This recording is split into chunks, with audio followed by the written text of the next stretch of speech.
నితసదియ పాలకొల్లు పైట జల్లు గోదారిలా పొంగిన కొంప ముంచింది అమ్మమ్మమ్మ అబ్బబ్బబ్బా నీ సోకుమాడ ఆకుమాటు తింది గిల్లి కాకెక్కిన కోక కేక పెట్టింది అమ్మమ్మమ్మ అబ్బబ్బబ్బా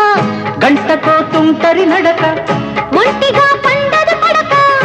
ఏమిటో పగలు రాత్రి పడుకోదంట వయసే అమ్మమ్మమ్మ అబ్బబ్బబ్బా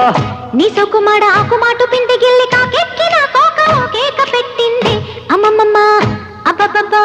నితసదియ పాలకొల్లు పైట జల్లు గోదారిలా పొంగిన కొంప ముంచింది అమ్మమ్మమ్మ అబ్బబ్బబ్బా